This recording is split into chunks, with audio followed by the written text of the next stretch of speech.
የተወደዳችሁ የኢትዮ ፎረም ቤተሰቦች እንደምን ቆያችሁ? ለአሁን ያሰባሰብናቸውን መረጃዎች ከዚህ እንደሚከተለው ወደ እናንተ ማድረስ ጀመርን። ዋና ዋናዎቹን በቅድሚያም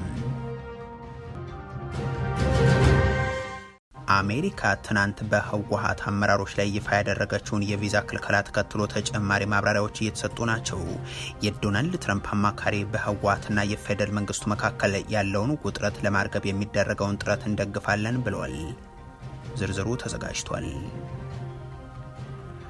ህወሓትን ለመንቀልና ለማጥፋት ለሚደረግ ዘመቻ ተዘጋጅቻለሁ ሲል ኢዜማ ገለጸም። ማስተማሪያ እንዲሆኑ ተደርገው መወገድ አለባቸው የሚለው ማብራሪያም ተመልሶ መጥቷል። ታደምጡታላችሁም።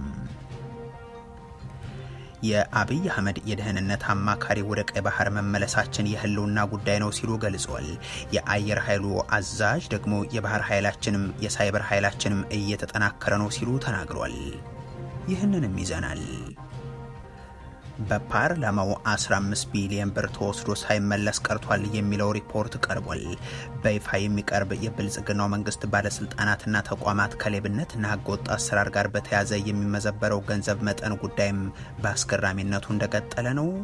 ተጨማሪ አዘጋጅተናል። የብልጽግናዋ ኢትዮጵያ በትምህርት ቤቶች ላይ በተፈጸሙ ጥቃቶች ከዓለም ከቀዳሚዎቹ ሆነች። ከ1200 በላይ ትምህርት ቤቶች ለወታደራዊ አገልግሎት ስለመዋላቸውም ዓለም አቀፉ ተቋም ገልጿል። ሰሙታላችሁ። በደቡብ አፍሪካ በአማጽያኖች የተቀመጠው የውጡልን ቀነ ገደብ መቃረቡን ተከትሎ ውጥረት መንገሱ ተነገረም። ቤት እያንኳኩ አልወጣችሁም እዚሁ ናችሁ እያሉን ነው ሲሉ በደቡብ አፍሪካ የሚገኙ ኢትዮጵያውያን ገልጸዋል። ሌላኛው መረጃችን ነው።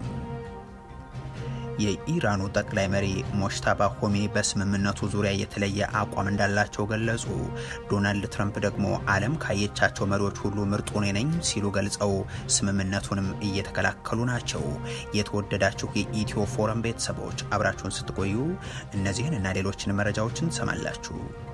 ሰናይ ቆይታ ይሆንላችሁ።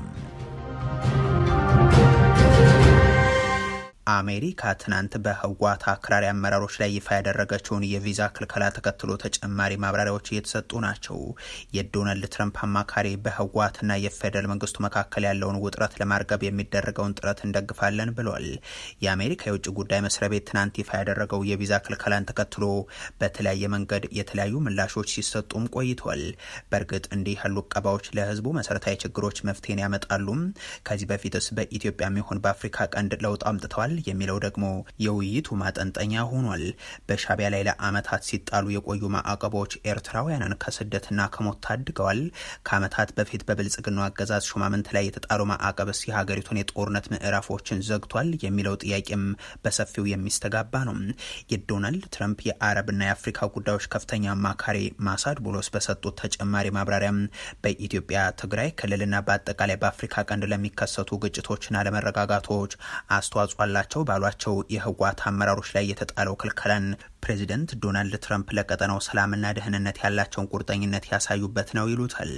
አማካሪው የአሜሪካ አቋም ችግሮች በሰላማዊ መንገድ እንዲፈታ ማድረግ ነው ሲሉ ገልጸው የአፍሪካ ህብረት የአፍሪካ ቀንድ ከፍተኛ ተወካይ የሆኑት ኦሉሴጉን ኦባሳንጆም በህወሓትና በኢትዮጵያ ፌደራል መንግስት መካከል የተፈጠረውን ውጥረት ለመፍታት እንደዚሁም ሰላምና መረጋጋትን ለማስፈን የሚያደርጉትን ጥረት እንደግፋለንም ብለዋል።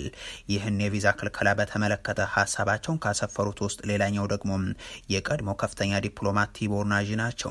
የአሜሪካ መንግስት ለኢትዮጵያ ለቀጠናውና ለዓለም አስከፊ ቀውስ የሚያስከትለውን አዲስ የሰሜን ኢትዮጵያ ጦርነትን ለማስቆም የሚቻለውን ሁሉ እያደረገ ይገኛል የሚሉት አምባሳደሩ አሁን ጊዜው ላለፉት ጥፋቶች ማን ነው ተጠያቂ እያሉ መወነጃጀል ሳይሆን ሁሉም ሰው ለሰላም ድጋፉን የሚሰጥበት ወቅት ነው ባይ ናቸው። ህወሓት በጉዳዩ ላይ ዘገባውን እስካጠናቀርንበት ጊዜ ድረስ የሰጠው ማብራሪያ አሊያም ምላሽ ባይኖርም የድርጅቱ ምክትል ሊቀመንበር አቶ አማኑኤል አሰፋ ግን ቪዛ የማያስፈልጋቸው ሚሊዮን ተፈናቃዮችን ይዘን የተወሰኑ አመራሮች ቪዛ ተከለከሉ የሚለው እንዴት ዋና ጉዳያችን ሆነ ሲሉ መጠየቃቸውን መዘገባችን የሚታወስ ነው። ህወሓት ለመንቀልና ለማጥፋት ለሚደረግ ዘመቻ ተዘጋጅቻለሁ ሲል ኢዜማ ገለጸም። ማስተማሪያ እንዲሆኑ ተደርገው መወገድ አለባቸው የሚለው ማብራሪያም ተመልሶ መጥቷል። ብልጽግና ያደረኩት ባለው የምርጫ ድግሱ እስካሁን በፓርላማ መቀመጫ የተሸነፍኩት በአንዱ ብቻ ነው ብሏል። ይህም በደቡብ ኢትዮጵያ ክልል አማሮ ኬሌ የምርጫ ክልል ነው። ከዛ ውጭ በፓርላማው ገብተው በተቃዋሚ ማሊያ ያጅቡት ዘንድ ወንበር የለቀቀላቸው በተመዘገቡ በስፍራም እጩ ያላቀረበባቸው ግለሰቦችና እንደ ኢዜማ ያሉ ፓርቲዎች አሉ። ከነዚህ ውስጥ የኢዜማው መሪ ኢዮብ መሳፍንት አንዱ ናቸው። የብልጽግናን የጥፋት ዓመታት ሁሉ በተለይም የጦርነት ፕሮጀክቶቹ ትልቅ ተዋናይ የሆነው ኢዜማ ከሰሞኑም ኦህዴድ ብልጽግና ጦርነት ያውጅልኝ ቅስቀሳ ላይ ነው። እኒህ የፓርላማ ወንበር የተሰጣቸው መሪውም ወደ አገዛዙ ልሳናት ወጥተው የሰጡት ማብራሪያም ከ5 ዓመታት በፊት የነበሩትን የጦርነት ፕሮፓጋንዳ ቃላትን በመጠቀም የቀሰቀሱበት ሆኗል። ይጥፉ፣ ማስተማሪያ እንዲሆኑ ተደርገው ይወገዱ፣ በየትኛው መንገድ እንዘምታለን ወዘተ የሚል ጥሪ ነው ሲያስተላልፉ የተሰሙት። ህወሓትን ለማጥፋት ወደ ትግራይ ሊሰለፉም ቃል እየገቡ ተናግረዋል። ተባብረን ይህን ቡድን ማጥፋት ነው ያለን። ተባብረን ይሄ ቡድን እንደዚህ እንደፈለገ የሚፋንንበትን አቅሙን ማሳጣት ነው ያለን። በኢትዮጵያ ምድር የህወሓት አይነት እንዳይፈጠር ማስተማሪያ ማድረግ ነው ያለብን። ይህን ቡድን ህወሓት የሚባልም ቡድን የአረመኔዎች ስብስብ፣ የጨካኞች ስብስብ ለአንዴና ለመጨረሻ ጊዜ ከኢትዮጵያ ላይ መንቀል አለብን። ህወሓትን ለአንዴና ለመጨረሻ ጊዜ በቃ ልንል ይገባል። በጣም አሁን ከምርጫ በኋላ ያለብን ትልቁ የቤት ስራ ይመስለናል በእኛ አረዳድ። ይህን ለማድረግ ለሚሰራ ማንኛውም ስራ ኢዜማ ተሳታፊ ይሆን። የነ ብርሃኑ ነጋው ስብስብ ከቀናት በፊት ባወጣው መግለጫም ላለፉት ዓመታት በሀገሪቱ ላሉ ችግሮች፣ ግጭቶች፣ ጥቃቶች እንደዚሁም ሌሎች በርካታ ችግሮች ዋነኛ ምክንያቱ ህወሓት ነው ሲል አንስቶም ከ5 ዓመታት በፊት የነበረውን ሀተታውን እንደገና ይዞ ቀርቦ ነበር። እንደ ህወሓት አይነት ደም የማይጠረቅ አካልና እሱን የሚዘውሩ ግለሰቦች በቃችሁ ብሎ ለማስቆም በህገወጥ ቡድኑ ላይ እርምጃ ከመንግስት ጋር የሚሆን በመንግስት የሚወሰድ ከሆነ በማንኛውም መልኩ አብረን እንቆማለን ሲል ገልጾም ነበር። ኢዜማ የሻዕቢያ ጦር ትግራይ ክልል ገብቶ መዋጋቱንና ጥፋት ማድረሱን ምክንያታዊ ያደርግ እንደነበር የሚታወቅ ነው። የአብይ አህመድ የደህንነት አማካሪ ወደ ቀይ ባህር መመለሳችን የህልውናችን ጉዳይ ነው ሲሉ ገልጸዋል። የአየር ኃይል አዛዡ ደግሞ የባህር ኃይላችንም የሳይበር ኃይላችንም እየተጠናከረ ነው ሲሉ ይናገራሉ። በእርግጥ የብልጽግናው አገዛዝ የሲቪልና ወታደራዊ አመራሮች ቀይ ባህር እንገባለን ሲሉ ከ4 ዓመታት በላይ አስቆጥሯል። አንድ ሰሞን በባሌም ይሁን በቦሌ አሰብ እንደርሳለን የሚለው ገለጻ ከቅርብ ጊዜ ወዲህ የተተወ ቢሆንም ቅሉ አሁንም ቀይ ባህር እንገባለን የሚለው ማብራሪያ ግን ሲነሳ ይደመጣል። ኢትዮጵያ የባህር በር ተደራሽ መሆን አለባት የሚለውን የተቃወመ አካል በሌለበት በየጊዜው ያስፈልጋታል የሚል ገለጻን የሰርክ ተግባራቸው ያደረጉት እነዚህ ሹማምንት በውስጥም በውጭም አጀንዳችን ተቀባይነት ያገኘ ነው እያሉም ያነሳሉ። የጠቅላይ ሚኒስትሩ የደህንነት አማካሪ ቀናኢ አደታም በሀገር ውስጥ ያሉ የትኞቹም የፖለቲካ ልዩነት ያላቸው አካላትም በጉዳዩ ላይ ተመሳሳይ አቋም ይዘዋል ይላሉ። This issue has unified all Ethiopians regardless of any እያነሳን ያለነው የባህር በር ጥያቄ በሁሉ መመዘኛ በታሪክም በህግም መሰረት ያለው ነው የሚሉት የኦህዴዱ ሰው ይህ የባህር በር የማግኘት እንቅስቃሴም ብሔራዊ ጥቅምን የማረጋገጥና የህልውናችንም ጉዳይ ነው በማለትም ያከላሉ። ጥያቄው በዓለም አቀፉ መድረክም እውቅናን አግኝቷል ሲሉም አብራርቷል። በእርግጥ እንዲያ ከሆነ ከ4 ዓመት በላይ ጉዳዩን ወጣቶችን ለማጥቃትና በባንዳነት ለመፈረጅ እንደ አጀንዳ ከመጠቀም ስለምን ዘምታችሁ አታስመልሱትም የሚለው ጥያቄ ግን የጥቂት ሰዎች ብቻ አይሆንም።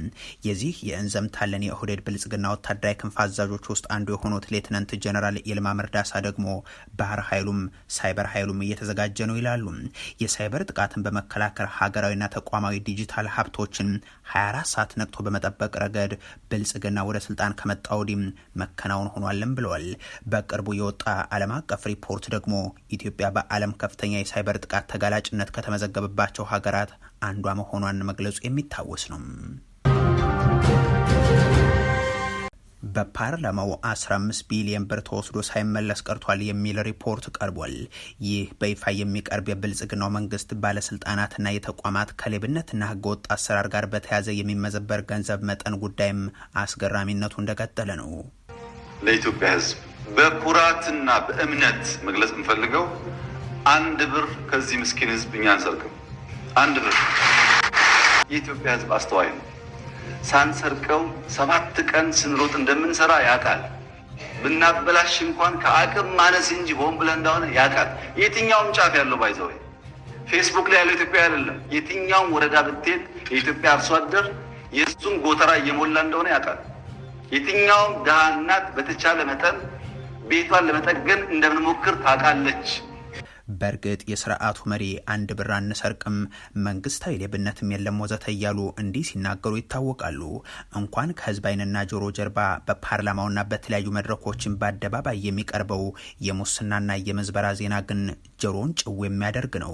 98 ቢሊዮን ብር ከኢትዮጵያ ህዝብ ላይ ባለስልጣናትና ታዋቂ ሰዎች ዘረፉ የሚለው የፓርላማ ሪፖርት ሾርት ሚሞሪያም እያሉ ብልጽግናዎች በሚገልጹት ህዝብ ዘንድ በቀላሉ የሚረሳ አልሆነም። የአርሶ አደሩ ማዳበሪያ ነው ብለው ድንጋይ ከቻይና አስጭኖ አመጡ የተባሉ ያገዛዙ ባለስልጣናት አጠፉት የተባለው በቢሊዮኖች የሚቆጠር ገንዘብ፣ ከነዳጅ ጋር በተያዘ ተፈጸመ የተባለው ምዝበራም፣ ከተፈናቃዮች ጉሮሮ ላይ 100 ሚሊዮኖችን ዘረፉ የሚለው ዜና በራሱ በብልጽግናው ልሳናት ሳይቀር የቀረበ ጉዳይ ነው። የትናንቱ የፓርላማው ሪፖርትም ያለአግባብ ከተፈጸሙ ክፍያዎች ውስጥ ወደ 15 ቢሊዮን ብር የሚሆነው አሁንም ደብዛው እንደጠፋ ነው ይላል። የፌዴራል ዋና ኦዲተር የተለያዩ ተቋማት ህግ ጥሰው ያለአግባብ ወጪ ካደረጉት ውስጥ እስካሁን ለመንግስት ያልመለሱት ከ15 ቢሊዮን ብር በላይ ነው ብሏል። በ2016 በጀት ዓመትና ከዛ በፊት ከህግ ውጭ የተፈጸሙ ክፍያዎች መሆናቸው በሂሳብ ምርመራ ተረጋግጦ 21.5 ቢሊዮን ብር ገንዘብ ለመንግስት ተመላሽ እንዲሆን ጥፋቱን የፈጸሙ ተቋማት በደብዳቤ ተጠይቀው ነበር የተባለ ሲሆን ያለ አግባብ ከወጣው ገንዘብ መካከል ተመላሽ የተደረገው ግን 31 በመቶ ብቻ ነው። ይህም 6.6 ቢሊዮን ብሩ ብቻ እንደማለት ነው ይላል ሪፖርቱም። በውጭ ምንዛሬም በ10 ሺዎች ዶላር የሚቆጠር ገንዘብ በተመሳሳይ መልኩ ያልተመለሰ ስለመሆኑም ያስረዳል። በሌላ በኩል የመንግስት መስሪያ ቤቶች የሂሳብ አያያዝ መመሪያዎችን በመጣስ ማስረጃ ሳይቀርብ እንደዚሁም መከፈል ካለበት በብልጫ በድጋሚ በተፈጸመ ክፍያም በቢሊዮኖች የሚቆጠር ብር ያለአግባብ ወጪ መደረጉም ተረጋግጧል። በመጪው ዓመት ከነዳጅ ከ235 ቢሊዮን ብር በላይ ታክስን ሰበስባለሁ፣ በአጠቃላይ ከግብር ደግሞ 1.5 ትሪሊዮን ብር አካባቢም ከህዝቡ ሰበስባለሁ የሚለው ብልጽግና ከፓርክና ከጦርነት የተረፈውን ገንዘብ እንዲህ ያለው የምዝበራ ሂደት እያሳለፈውም ነው። የብልጽግናዋ ኢትዮጵያ በትምህርት ቤቶች ላይ በተፈጸሙ ጥቃቶች ከዓለም ከቀዳሚዎቹ ሆነች። ከ1200 በላይ ትምህርት ቤቶች ለወታደራዊ አገልግሎት ስለመዋላቸውም ዓለም አቀፉ ተቋም ገልጿል። ብልጽግና የሚራክል ዘመን በሚላቸው ያለፉት ዓመታት ተአምራዊ በሆነ ሁኔታ መንግስት የህዝቡን መሰረተ ልማቶችን በድሮን ጭምር ታግዞ አውድሟል። ይህ ደግሞ በተለያዩ ዓለም አቀፍ ተቋማት ጥናቶች ጭምር ሲገለጽ የቆየ ነው። ባለፉት 2 ዓመታት ውስጥ በትምህርት ተቋማት ላይ ከፍተኛ ቁጥር ያለው ጥቃት ከተመዘገበባቸው ሀገራት መካከል ኢትዮጵያ አንዷ መሆኗን የትምህርት ተቋማትን ከጥቃት ለመጠበቅ የሚሰራው ዓለም አቀፉ ጥምረት GCPEA ያወጣው አዲስ ሪፖርት አመልክቷል።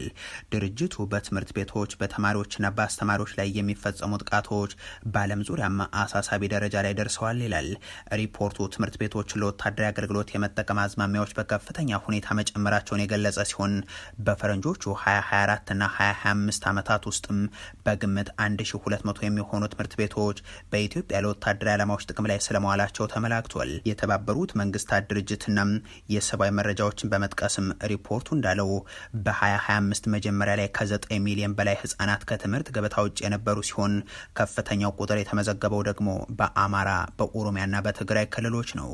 በተጨማሪም በጦርነት በተጎዱ አካባቢዎች ከ9 ሺህ በላይ ትምህርት ቤቶች መዘጋታቸውን ወይንም መውደማቸውን ይፋ አድርጓል። ባለፉት ዓመታት የትምህርት ዘርፉ ከፍተኛ ጥቃት በደረሰበት አማራ ክልል ከ4 ሚሊዮን በላይ ህጻናት ለ3 ዓመታት ከትምህርት ገበታ ተለይቷል። የትግራይ ክልል ከ1.2 ሚሊዮን በላይ የሚሆኑትም ከጦርነቱ በኋላ ወደ ትምህርት አልተመለሱም። ሪፖርቱ ኮሎምቢያ፣ ዲሞክራቲክ ሪፐብሊክ ኮንጎም፣ ኢትዮጵያ፣ ሄይቲ፣ ፍልስጤምና ዩክሬን በትምህርት ላይ ከፍተኛ ጥቃት የተመዘገበባቸው ሀገራት አድርጎ ለይቷቸዋል።